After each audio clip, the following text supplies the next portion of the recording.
Analyse. Le départ de la France du Tchad, résultat d'un divorce qui date pas d'aujourd'hui. Après la Centrafrique en 2016, le Burkina Faso en 2022, le Niger et le Mali en 2023, la France quitte le Tchad, son dernier allié dans le Sahel, suite à une décision prise le 28 novembre 2024 par les autorités tchadiennes. Une sortie qui, au-delà de l'apparence diplomatique, illustre un basculement plus profond dans les relations entre Paris et son ancien précaré africain. Mahamat Idriss Déby, à l'instar de son père, adopte une posture critique envers la politique française en Afrique, soulevant la question. La crise de confiance entre la France et le Tchad était-elle inévitable, fruit d'un malentendu qui couvre depuis des décennies? Depuis les indépendances, les relations franco-tchadiennes ont été marquées par une ingérence française et une dépendance du Tchad, avec des critiques sur l'influence de la France, même sous Idriss Déby père. On écoute un extrait d'Idriss Déby père lors d'un entretien avec nos confrères de France 24 le 16 février, alors qu'il était de passage à Paris. J'aurais souhaité moi-même, en 2002, m'arrêter, comme j'avais promis en son temps, au second mandat.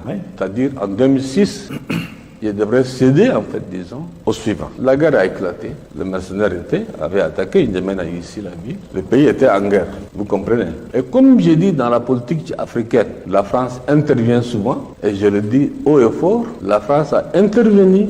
Je dis bien, je n'ai pas demandé, je dis je ne le fais pas, de changer la constitution. Pour l'histoire, je dis bien, Bongo n'est pas là, Bongo père, je dis bien, à Paris.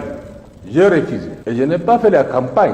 C'est toujours la France qui fait, et c'est toujours la France qui critique, et c'est toujours la France qui est derrière. Moi j'ai refusé, j'ai dit je ne change pas. Ils ont passé par leur arcade, puisque l'Afrique, pour la France, il n'y a rien de caché. C'est entre ses mains.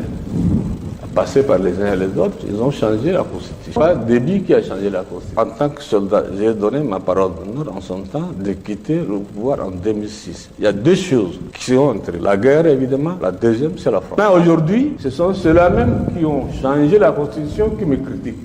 Mahamat Idriss Déby, face à une jeunesse critique et un contexte international multipolaire, cherche à redéfinir la relation avec la France. Il y reprend le flambeau de son père dans un environnement marqué par l'influence croissante de la Russie et de la Chine en Afrique. Cet éloignement entre la France et le Tchad pourrait marquer une volonté de diversifier les partenariats en s'ouvrant davantage à des acteurs non occidentaux. Écoutons le ministre tchadien des Affaires étrangères Abdelrahman Koulama qui s'exprimait à cet effet au terme du séjour de son homologue français Jean-Noël Barrot le 27 novembre 2024. La France est un partenaire essentiel, mais elle doit aussi considérer désormais que le Tchad a grandi, le Tchad a mûri et le Tchad est un État souverain et très jaloux de sa souveraineté. La France et le Tchad semblent aujourd'hui sur des trajectoires divergentes. Mais ce départ marque-t-il la fin d'une ère ou simple repositionnement? Il serait réductible de ne voir dans cette rupture qu'un caprice politique. Pour le député français André Chassaigne qui s'exprimait devant les parlementaires français en 2023, il s'agit plutôt d'un symptôme d'un désenchantement plus profond nourri par des décennies de déséquilibre et d'incompréhension. On l'écoute. À peine un an après l'engagement de la France au Mali, notre pays se lance dans une nouvelle opération sur le continent africain.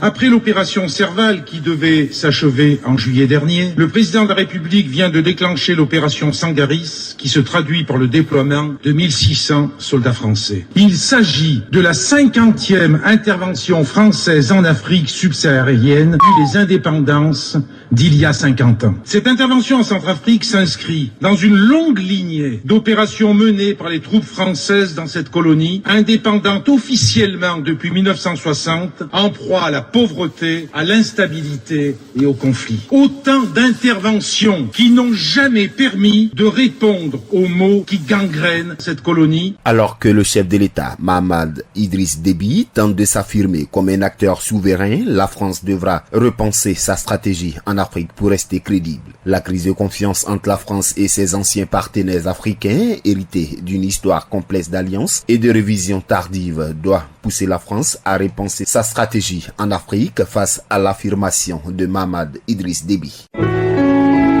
APRA, Agence Presse Radio et Audio.